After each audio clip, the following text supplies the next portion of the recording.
Hi, I'm Lisa Nilsson with the Hill Country Conservative Network. I'm very glad you decided to watch us today because we have a very important message for you about a ballot integrity issue that pertains to this upcoming general election. I'm sitting here with Dr. Laura Pressley. Dr. Laura Pressley is a PhD in chemistry and physics, and her deep understanding of systems and computers helped her to uncover fraud that happened in an election she ran in 2014. That led to Dr. Laura getting concerned about what was going on with ballot integrity, and she has a very important message for us today. So Laura, thank you for joining us. Could you tell us your story? Yes, well, Lisa, thank you for having me and talking about this really important issue. You know, we have a representative form of government, and if our votes are not counted as we cast them, then our government is illegitimate. And so when I ran for city council in Austin in 2014, my belief was I ran a very professional campaign, and my polling showed me winning that race. And when the results came in on election night, they didn't report officially that I had won. And supposedly my opponent had beaten me 2-1. And there was no way. There was no way. And I knew it in my heart. So I got up the next morning and I did a lot of prayer. I'm a Christian, first and foremost. And I prayed and I said, "Dear Father, I believe I won this election. So what happened? And would you please show me a pattern or some sort of way to go and investigate this?" And long story short, we found the mathematical pattern of the election in my race in 2014, and it was completely statistically repetitive. It was not normal. And I have a background in computer technology. I have a PhD in chemistry and physics, as you said, and I can run an Excel spreadsheet. So I formed a company called True Texas Elections, and our mission is very unique within the election integrity community. There's a lot of people working on absentee ballot fraud, illegal voting fraud, and mail-in fraud. Which is separate from absentee. So unique. Yes. So and God bless them for working on that because it's important. Mm-hmm. No one was working on the computer tabulation fraud.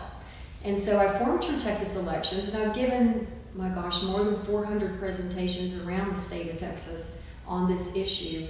And I also started placing watchers, election watchers, at the main computers in the counties where the votes are being counted. See, Joseph Stalin said it very well so long ago that it doesn't really matter who votes, it matters who counts the vote and how they count them.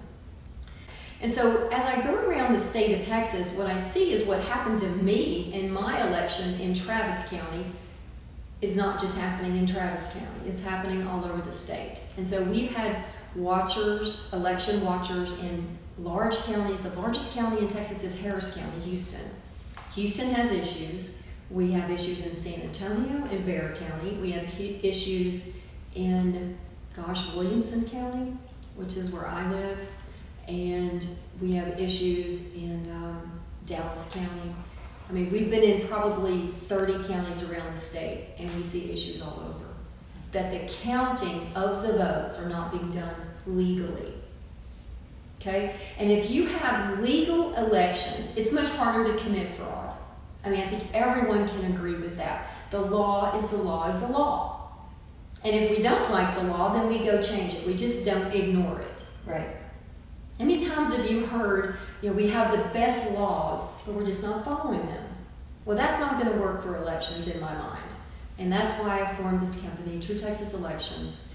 And we are helping empower candidates, voters, election judges, county chairs of both parties. It's funny, I'm an election integrity advocate, and I work with everybody. I work with the Green Party, the Libertarian Party, the Republican Party, and the Democratic Party. Because everybody thinks the other guy's doing something wrong. No one really trusts it. So if we follow the law as it's defined in the election code, which is about 200 chapters, then fraud is a lot harder. I'm not saying it's not going to be possible, but it's a lot harder. So there's two sets of laws, mandatory and directory. And what we focus on when we educate counties, when we educate legislators or county chairs or voters, we say we really need to focus on the mandatory laws and make sure those are being followed impeccably with no deviation. And what we're seeing around the state of Texas is that's not the case. Many counties are ignoring the mandatory laws that are put there by the legislature and the state constitution, I might add, back to the 1800s, that detect and punish the fraud. And if we can't get those done, then something's wrong. So the voting system that has come into Texas in the last several years is called the hybrid voting system. And what you do, a voter goes in and gets a piece of paper. They go put it into what's called a ballot marking device, and they pick their choices. They go verify that paper choice of what they voted, and they go put it into, at the polling location, a scanner, an optical scanner that records and counts the vote on that machine. And then it's interesting, well, how does your vote get down to the main county office? This is, some technical details if people are interested, and I'm interested in them. So if you don't know how the votes are counted, you don't know where the problems could be. So the memory sticks that have the actual votes on them when you vote at the polls, they all go down to the county's central counting station. And think about it, if you want to hack an election, do you want to be at hundreds of polls around the county? Or would you just rather be maybe at one location, the central counting station, either remotely or maybe a bad actor on the inside, who knows? However, the issue, we don't know who's doing this stuff, but we just know that the laws are being followed. So the memory sticks go into the central counting station. And the memory sticks are then loaded onto what's called the central accumulator computer. And here's where the rubber meets the road, where Joseph Stalin said it matters who counts and how they count. Those memory sticks go into the main counting computer. And that counting computer is able to be monitored by watchers. The state of Texas has some of the best election laws in the country. I love the Texas election code. We are so protected as voters. And they have an election chapter called the Watcher Code. Well, watchers can get very close to that main tabulation computer and monitor if there are any error messages that pop up when those memory sticks start being put into that computer. So those memory sticks, there's hundreds of them. They load them onto the main computer. And we in Texas, not every state in the union, in the country can do that, but Texas can. Our watchers can actually get right behind the computer screen of the tabulation supervisor that's putting in those memory sticks. And if the computer registers error messages or crashes or something, the watchers can document that. And that's evidence for candidates that in the future want to challenge their election. Because you expect the votes to be counted very easily. If everything's encrypted correctly and no rogue memory sticks are coming in from who knows where, the computer should just operate very seamlessly. What we're seeing around the state is it's not seamless. Many times the computers crash. There's error messages that are just shocking, corruption errors that say the data is not in the right format. I mean, you cannot make this stuff up. And so, but what's happening in most counties is the watchers are not allowed to get as close as the law allows, as the law mandates. And you have to say, why are they not allowed to get close to see the computer to watch for errors when things are not going as seamlessly as we as voters think it's happening when we're sitting there watching TV and we're trying to see what the results are. So in Bexar County, we've had a lot of focus in the last 4 years in Bexar County in San Antonio in Texas. And watchers did not get into the central counting location to watch the counting of Bexar County's results until very recently. And they had been relegated far from the main computer, outside the room of where the counting was even going on, behind a window. And we've been working with the Texas Secretary of State and the Texas Attorney General's office to hold these election officials in various counties accountable to allow the watchers to get as close as they are mandated by law. So now that the watchers are allowed to get in Bexar County, we've seen many more concerning things occurring. So at the 2020 primary, which is a Republican and Democrat primary, and in the 2020 primary runoff, we had watchers in the main counting room and watching the main computer and watching how the votes are being handled on those memory sticks. So what we've seen is very interesting. If you think about early vote closes on a Friday. Well, guess what? There's about 4 days there between that Friday and when election day closes. As an election integrity advocate, I'm concerned about the chain of custody of the early voting memory sticks, since there's so many days that a fraud could occur, okay? If you don't have the correct and you've not followed to the T the chain of custody procedures of protecting those ballots. Because if you think about it, ballots used to be in boxes, but now the ballots are on a memory stick. Anybody could put it in their pocket and walk out and bring it back in, and no one would probably even notice. You're not carrying a big, large ballot box out the door. So we've seen in other counties where memory sticks were lost. Hayes County is one. Back in 2016 at the presidential election in 2016, their whole memory stick was never found, was lost. I think there were 1,800 ballots on that memory stick, and who knows where it was. They eventually found it after the official election results had been even canvassed. So the chain of custody of those memory sticks is so critical, and there's laws that really dictate how you do that. What's interesting on this main computer, it's called an audit log. There's a time date stamp of every tabulation activity that goes on. And what we saw in Bexar County is that the audit logs would document a tabulation activity, and the watchers were not there when that was occurring, even though they are entitled and mandated to be there if they show up, and they should be allowed in. So in plain language, votes were being counted when watchers were not present to see this happening. It appears that there were tabulation activities going on, okay? Yes. And that's what we're concerned about. We want full transparency. The election laws in Texas allow and mandate complete transparency when the votes are counted, okay? So in the primary, we had a lot of issues in Bexar County. There is a county commissioner. His name is Commissioner Calvert. A lot of issues were raised about the primary. There were concerns that the computers had crashed 3 times.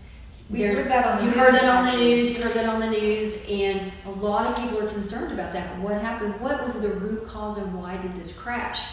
Computers just don't crash because they don't have anything better to do. They crash because there's an incompatibility of something coming into it. And so a lot of questions were asked about that. Commissioner Calvert wrote a letter to County Judge Nelson Wolf, and we have that letter, and you'll see it in the slides that we're going to be presenting, that whistleblowers in the elections department in Bexar County actually came to him and said that some candidates won that should not have, and that the voting machines had been tampered with. That's a big pill to swallow. And he wrote this to Judge Wolf and called for a forensic investigation. And to my knowledge, no forensic investigation was ever commissioned. What did happen in Bexar County, that letter and other documents were provided to the Texas Attorney General Ken Paxton's office, and there's a current investigation going on. Let's fast forward a little bit to the runoff, which happened. See, the primary happened in March, and the runoffs for the primaries happened in July. Well, the Republican Party at this point, who had spoken with Commissioner Calvert, was very, very concerned. So they kind of upped their game a little bit more and appointed a very, very dedicated presiding judge at Central County in the Republican Party. And there are watchers that have been appointed all 5 days also. Friday, Saturday, Sunday, Monday, Tuesday, and even Wednesday morning. What they saw was really surprising. That in Bexar County, there were 31 early vote locations. And how many people vote early? I mean, what would you say? Do you? Everyone I know prefers that. They do. And it's about 65 to 70% of people vote early because they were told to vote early, right? Mm-hmm. We're told. And I'll tell you one thing, my recommendation is early vote is the most risky because there's 4 days there that you don't know what the chain of custody is for those memory sticks. I don't vote early, I vote on election day only. So those 31 polling locations, early vote polling locations around the city of San Antonio, not one of those 31 memory sticks had a chain of custody form that was signed. Not one of them.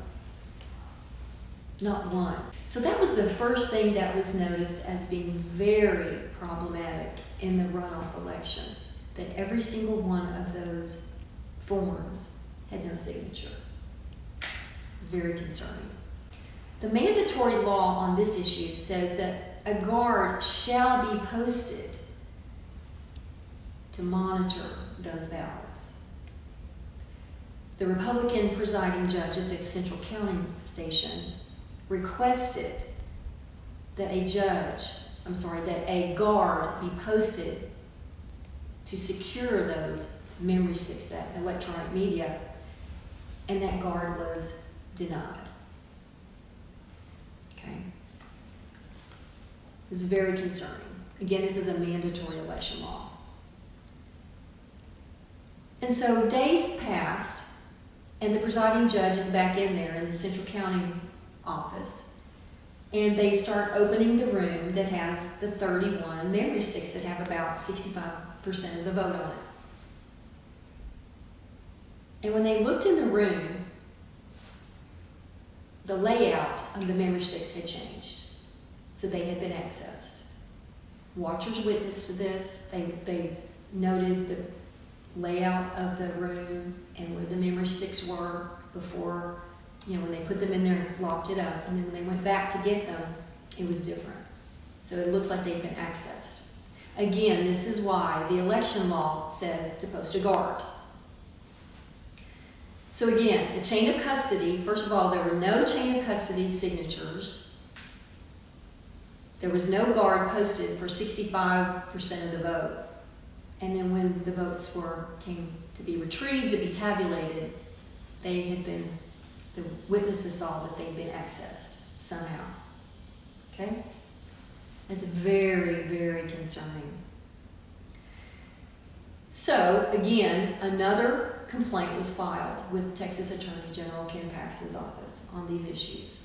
And that is pending. None of us get to see the status of that.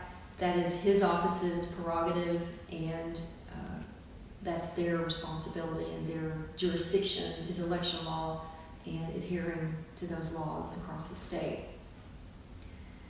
So then we have to ask, how many counties are having issues? If this is, we've got the micro focus on San Antonio, and there's another county across the state, Dallas County, that many watchers have been watching for years and have documented issues, and complaints have been filed with the Attorney General's office in Dallas also on the procedures that are going on there, that mandatory laws are not being followed when the votes are being counted.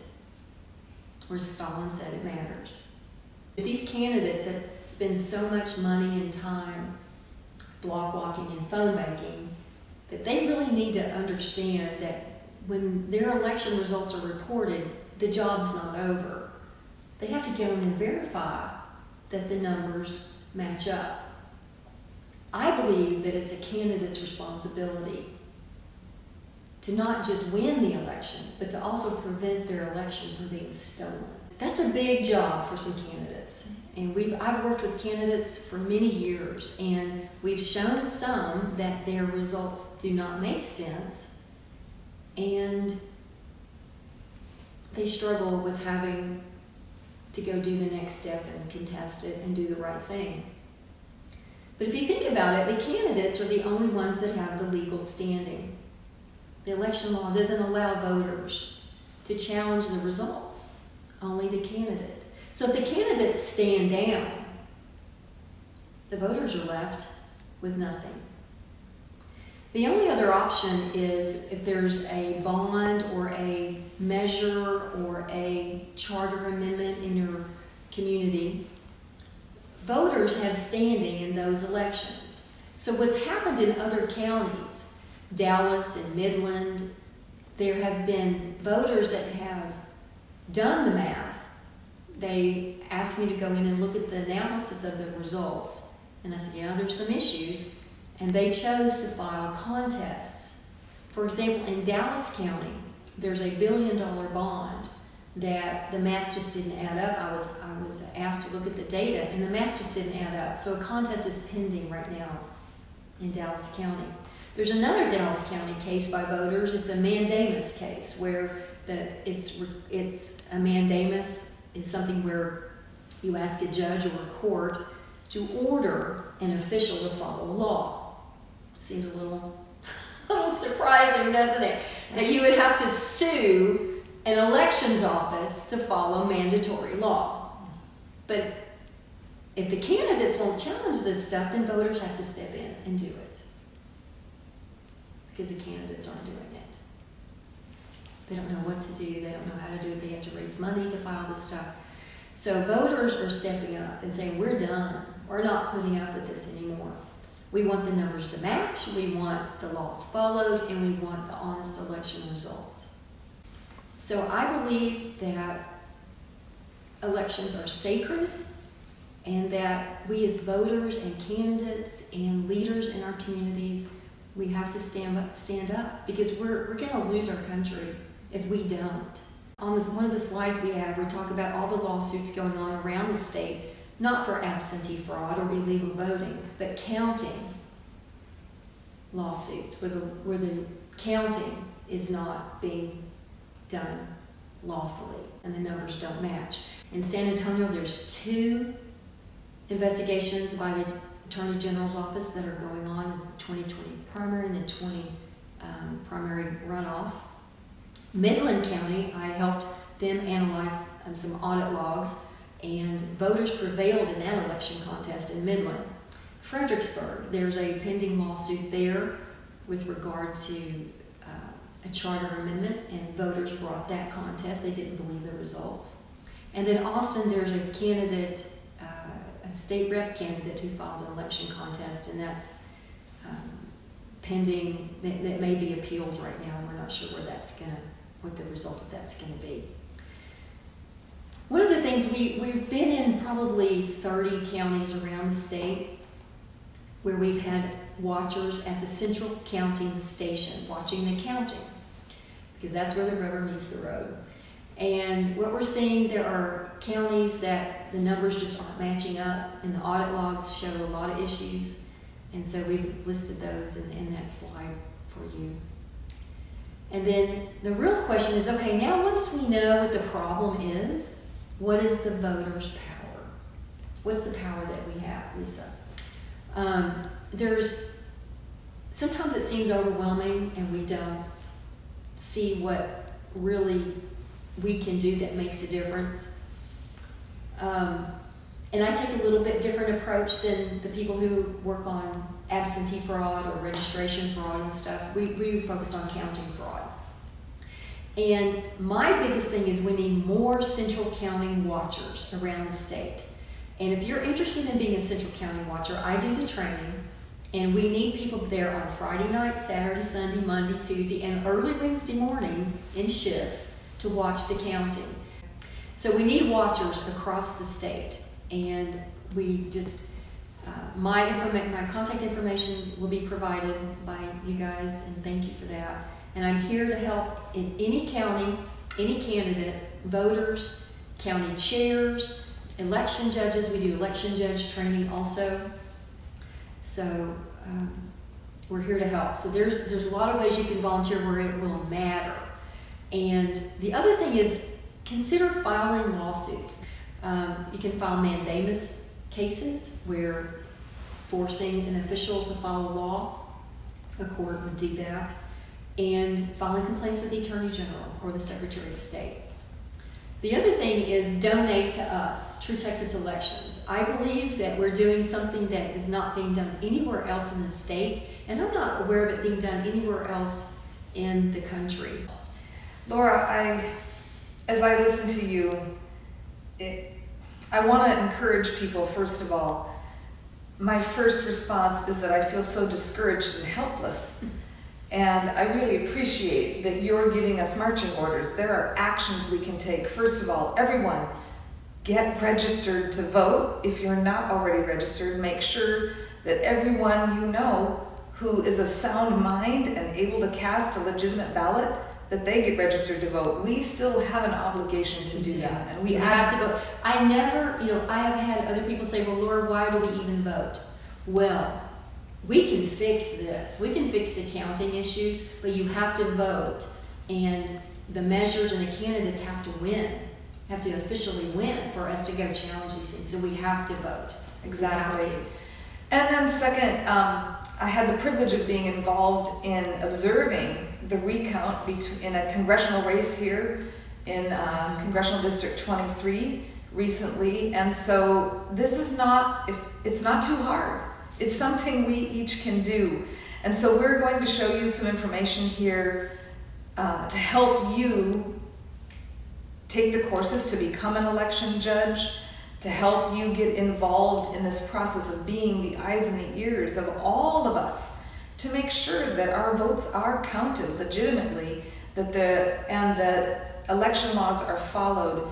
We're not making any accusations. We're going to leave that to the Texas Attorney General's office. They can handle the investigations, but this is a big deal. Election integrity is critical. We all feel this way. I've had so many people contact me just recently, like within the past 4 weeks maybe, saying, how can I get involved? I want to do something. What can I do?